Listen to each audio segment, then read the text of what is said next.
मग रुद्राक्षाचं मणी परिधान करायचं आहे. कसा करावा? एक मुखी रुद्राक्षाचं मणी परिधान करत असताना कोणत्या मंत्राचा उच्चार करावा? दोन मुखी रुद्राक्षाचं मणी परिधान करत असताना, धारण करत असताना कोणत्या मंत्राचं उच्चारण करावं हे सगळ्यांना सांगते. मी जो मंत्र घेईल तो मंत्र सगळ्यांनी माझ्या पाठीमागे म्हणायचा आहे. आणि त्याच्यानंतर कोणत्या मुखी, किती मुखी रुद्राक्षाचा मण्याचा तो मंत्र आहे हे मी तुम्हाला विचारणार, सांगता आलं पाहिजे. लक्ष देऊन ऐका सगळ्यांनी. एकमुखी रुद्राक्ष हा प्रत्यक्ष शिव स्वरूप असून इथे ओम ह्रीं नमः या मंत्राचा उच्चार करून धारण करावा. कोणता? ओम ह्रीं नमः. पुरुष मंडळ सगळ्यांनी म्हणायचं आहे. ओम ह्रीं नमः. एकमुखी रुद्राक्षाचा मणी प्रत्यक्ष शिव स्वरूप आहे, शिव स्वरूप आहे. म्हणून हा एकमुखी रुद्राक्षाचा मणी परिधान करत असताना कोणत्या मंत्राचं उच्चारण करायचं आहे? ओम. थोडंसं शांत बसा बरं तुम्ही, कलमा बंद करा. बसा मावशी, खाली बसा. तुमचंही मन लागणार ना आमचंही लागणार. खाली बसा तुम्ही, खाली बसा. पुढं पुढं सरकतात सगळ्या. तुम्ही बसा खाली.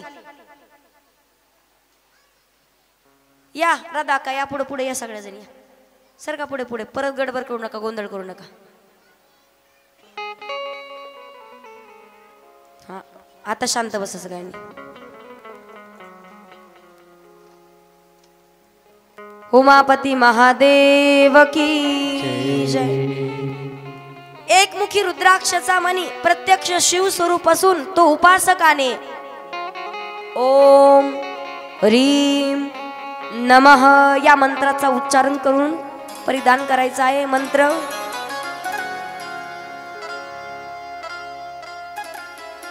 ओम ह्रीं नमः म्हणा सगळ्यांनी.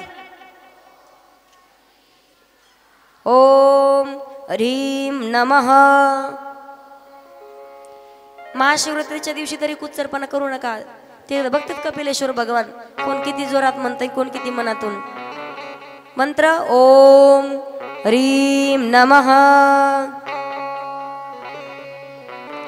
ओम ह्रीं नमः. एकमुखी रुद्राक्षाचा मणी परिधान करत असताना या मंत्राचं उच्चारण करायचं आहे. दोन मुखी रुद्राक्ष हा प्रत्यक्ष देवदेश्वर असून उपासकाने तो ओम नमः या मंत्राचा उच्चारण करून परिधान करायचं आहे. मंत्र ओम नमः सगळ्यांनी म्हणायचं आहे. ओम.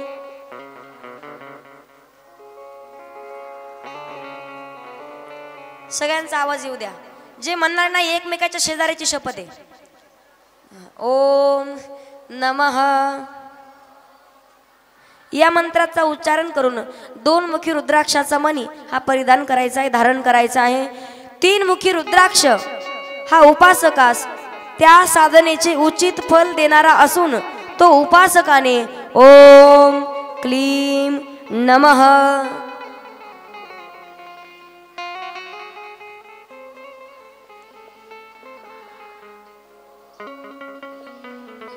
ओम क्लीम नमः या मंत्राचा उच्चारण करून तीन मुखी रुद्राक्षाचा मणी उपासकाने धारण करायचा आहे. रुद्राक्षाचा मणी हा परिधान करत असताना उपासकाने धारण करत असताना ओम क्लीम नमः या मंत्राचा उच्चारण करून धारण करायचा आहे. मंत्र कोणता आहे? ओम क्लीम. आणि दोन मुखी रुद्राक्षाचा मणी धारण करायचं असल्यावर कोणता मंत्र आहे? हा म्हणा ना, मग कसं म्हणायचं ते म्हणा ना. ओम ओम. हा, आणि तीन मुखी ओम क्लीम नमः. तीन मुखी रुद्राक्षाचा मणी परिधान करत असताना, धारण करत असताना ओम क्लीम नमः या मंत्राचा उच्चारण करून तो रुद्राक्षाचा मणी आपल्याला परिधान करायचा आहे. चार मुखी रुद्राक्षाचा मणी हा प्रत्यक्ष ब्रह्मस्वरूप असून उपासकाने तो ओम ह्रीं नमः या मंत्राचा उच्चारण करून धारण करायचा आहे. कोणता मंत्र आहे? सगळ्यांनी म्हणा. ओम ह्रीं नमः ओम. या मंत्राचं उच्चारण करायचं आहे. ओम ह्रीं नमः. 4 मुखी रुद्राक्षाचं मणी. 5 मुखी रुद्राक्षाचा मणी हा प्रत्यक्ष कालाग्नी स्वरूप असून उपासकाने तो ओम ह्रीं नमः या मंत्राचं उच्चारण करायचं आहे. ओम ह्रीं. सगळ्यांनी सोबत म्हणा. ओम.